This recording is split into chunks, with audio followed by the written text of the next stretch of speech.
बांदा। उधर देवरिया में बदमाशों ने दिन दहाड़े एक व्यक्ति की हत्या कर लूटपाट की वारदात को अंजाम दिया, जिससे पूरे शहर में हड़कंप मच गया। ये घटना गौरी बाजार इलाके की है, जहां पर सहज सेवा केंद्र के कर्मचारी बैग में नकदी लेकर जा रहे थे। उसी वक्त कुछ बदमाशों ने उनकी आंखों में मिर्च पाउडर फेंक दिया और फिर गोली मारकर नकदी से भरा बैग छीनकर फरार हो गए। बीच चौराहे पर हुई वारदात से लोगों में दहशत का माहौल है। फिलहाल पुलिस ने मामले की जांच पड़ताल शुरू कर दी है। आज सुबह बखरा चौराहे पे स्टेट बैंक की जो ग्राहक सेवा केंद्र की शाखा चलाते हैं, वो रोज़ की भांति आज सुबह भी स्टेट बैंक गौरी बाजार शाखा से ग्राहकों को वितरण पैसा लेके जब घर वहाँ से निकले तो वहीं से उनके पीछे बदमाश रेकी करते हुए निकल गए और पीछे एसबीटी स्कूल के पास जो ही आए हो तो उनके गाड़ी को रोक के आगे से आँख में उनके मिर्च पाउडर डाल दिया गया और उनको दिखाई नहीं दिया। वो अपनी तरफ से पूरी बचाव करने की कोशिश किए, बैग को ही बचाने की कोशिश किए, अपने आप को ही बचाने की कोशिश किए, लेकिन उन्होंने उनके सर में फायर ठोक दिया। और अब खबर बुलंदशहर से, जहां पर दलित रेप पीड़िता के घर पर जिलाधिकारी और एसएसपी पहुंचे और मृतका के परिजनों से बातचीत की। एसएसपी ने बताया कि अब तक 5 लोगों को गिरफ्तार किया जा चुका है और बाकियों की तलाश की जा रही है। साथ ही सबूत जमा कर लिए गए हैं और दोषियों पर कड़ी कार्रवाई की बात भी कही गई है और लापरवाह पुलिसकर्मियों पर भी कार्रवाई की जाएगी। वहीं जिलाधिकारी ने बताया कि पूरे मामले की जांच की जा रही है, सभी दोषियों पर सख्त से सख्त कार्रवाई की जाएगी। जबकि दिल्ली के आरएमएल अस्पताल में पुलिस की मौजूदगी में युवती के पोस्टमार्टम की वीडियो रिकॉर्डिंग भी करवाई गई।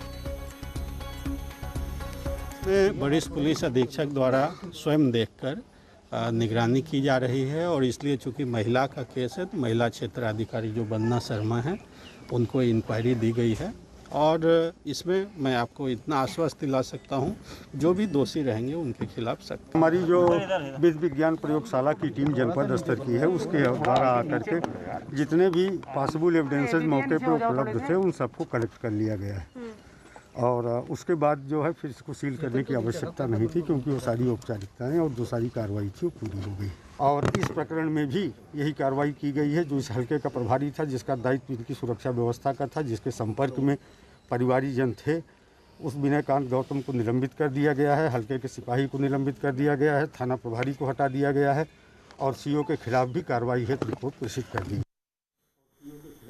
और बुलंदशहर से हमारे सहयोगी प्रशांत इस वक्त हमारे साथ फोन लाइन पर जुड़ चुके हैं। प्रशांत, क्या जानकारी है परिजनों से मुलाकात के दौरान और क्या कुछ कहा गया अधिकारियों की तरफ से? जी अमित, आपको बता दें, यहाँ आज लगातार अधिकारी इनसे मिलने के लिए डीएम एसएसपी लगातार पहुंच रहे हैं, लेकिन बड़ा सवाल ये कि आज पीड़ित परिवार को आर्थिक मदद दी गई है। 3,75,000 रुपए की मदद दी गई है प्रशासन द्वारा और लगातार पीड़ित परिवार के साथ पुलिस प्रशासन बना हुआ है। लेकिन कहीं ना कहीं जो प्रथम दृष्टया पुलिस की जो चूक रही थी, जिसके चक्कर में जो आज बच्ची को जान गंवानी पड़ी, ये पुलिस पर बड़ी लापरवाही थी। हालांकि एसएसपी संतोष कुमार सिंह ने 6 पुलिसकर्मियों के खिलाफ कार्रवाई भी की है, जिसमें एक सीओ, 2 इंस्पेक्टर और 2 सब इंस्पेक्टर और एक सिपाही भी शामिल है। तो बड़ा सवाल ये कि आखिर जो अब कार्रवाई की गई है, अगर इसी तरीके से पहले पुलिस के खिलाफ कार्रवाई हो जाती तो आज बच्ची की जान न जाती और लगातार पुलिस पे सवालिया निशाने उठते रहे। जी अमित।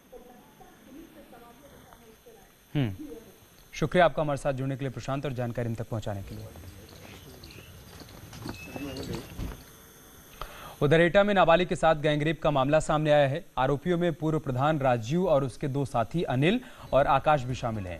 पीड़िता के परिजनों ने जब पुलिस में रिपोर्ट दर्ज कराई तो पुलिस ने पीड़ित को थाने से भगा दिया, जिसके बाद पीड़ितों ने तहसील दिवस पर अधिकारियों से न्याय की गुहार लगाई, लेकिन अधिकारियों ने भी उनकी गुहार नहीं सुनी, जिसके बाद पीड़ित न्याय के लिए दर दर भटक रहे।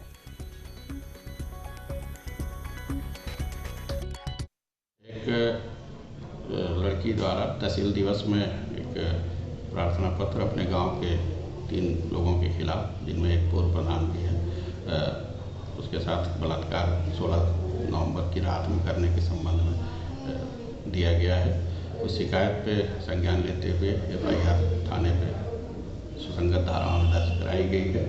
पुलिस टीमें गठित की गई हैं। आरोपियों की गिरफ्तारी के लिए बहुत जल्दी आरोपियों को गिरफ्तार करेंगे।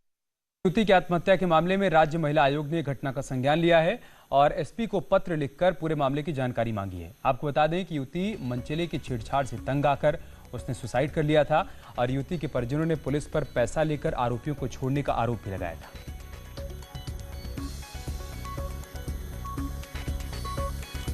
और मेरठ से एक दिल दहला देने वाला मामला सामने आया है, जहां पर एक पत्नी ने प्रेमी के साथ मिलकर अपने पति को मौत के घाट उतार दिया।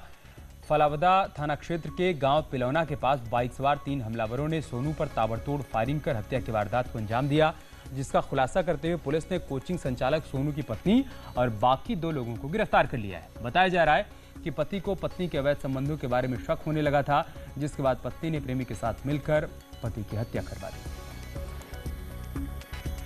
करते हुए पुलिस टीम द्वारा हत्या में शामिल मृतक की पत्नी व उसके अन्य 2 साथियों की गिरफ्तारी कर ली गई है। साथ ही घटना में प्रयुक्त अवैध असलहा, एक जिंदा कारतूस और घटना में प्रयुक्त 2 मोटरसाइकिल, एक लाल स्प्लेंडर और एक बुलेट भी बरामद कर ली गई है। घटना में शामिल इनका एक अन्य साथी अभी फरार चल रहा है, जिसकी शीघ्र गिरफ्तारी कर आवश्यक कार्रवाई की जाएगी। कुशीनगर के सुधियानी गांव में हैरान कर देने वाला एक मामला सामने आया है। यहां पर तंत्र मंत्र के लिए कथित तांत्रिक ने कब्र से शव को निकालकर उसका सिर धड़ से अलग कर दिया। शव 75 साल के हकीम देवान का बताया जा रहा है, जिसकी 15 दिन पहले मौत हुई थी और परिजनों ने कब्रिस्तान में शव को दफना दिया था। स्थानीय लोगों का मानना है कि सुबह होने से पहले ही तांत्रिक मौके से फरार हो गया। फिलहाल पुलिस घटना से अब संज्ञान लेते हुए जांच पड़ताल कर रही है। उधर इलाके में इस घटना के बाद से हड़कंप मचा हुआ है।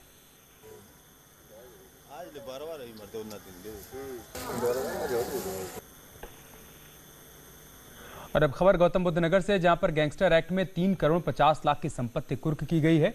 गौतम बुद्ध नगर पुलिस कमिश्नरेट ने यह बड़ी कार्रवाई की है। खनन माफिया संजय भाटी की 4 बीघा जमीन और पोकलैंड मशीन को कुर्क किया गया है। जमीन और पोकलैंड की कीमत तकरीबन 3 करोड़ 50 लाख रुपए बताई जा रही है। गौतम बुद्ध नगर में अब तक गैंगस्टर एक्ट के तहत 40 करोड़ से अधिक की संपत्ति कुर्क की जा चुकी है। इसी कड़ी में आज ये बड़ी कार्रवाई हुई है। संजय भाटी की संपत्ति को कुर्क किया गया है। गैंगस्टर एक्ट के तहत पोकलैंड मशीन और साथ ही दूसरी संपत्तियों की कुर्की की गई है।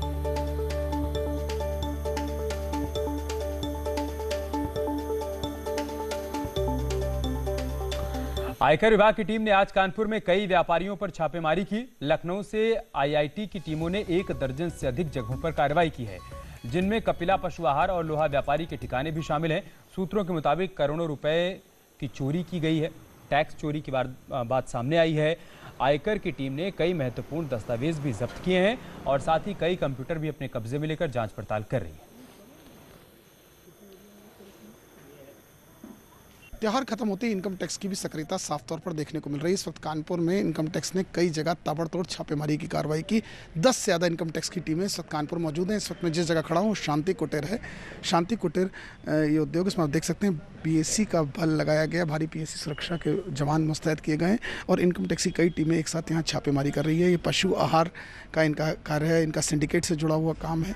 तो आप देखिए इनकम टैक्स के जो ऑफिसर्स की गाड़ी यहाँ अंत तक है उसके और सुरक्षा के लिए इनके यहाँ पीएससी के जवान तक मुस्तैद किए गए। और कानपुर में ऐसी तमाम जगहें, चाहे वो सिंडिकेट से जुड़ा मामला हो, चाहे लोहा कारोबारी से जुड़ा मामला हो, सब के यहाँ एक साथ छापेमारी चल रही है। क्योंकि अगर हम सूत्रों की माने तो कहीं ना कहीं तमाम ऐसे दस्तावेज हैं जो इनकम टैक्स की टीम खंगाल रही है। अब जब ये समाप्त पूरी रेड होगी तब पता चलेगा कि कितने करोड़ों रुपए का हेर फेर या कितने रुपए की लेन देन में गड़बड़ी की गई। वीडियो जर्नलिस्ट आशीष पांडे के साथ अमित गंजू, न्यूज़ 18 कानपुर। यूपी में शहर शहर हंगामा और मारपीट की तस्वीरें सामने आई हैं। आखिर क्यों हुआ पूरब से पश्चिम तक हंगामा, आइए आपको दिखाते हैं।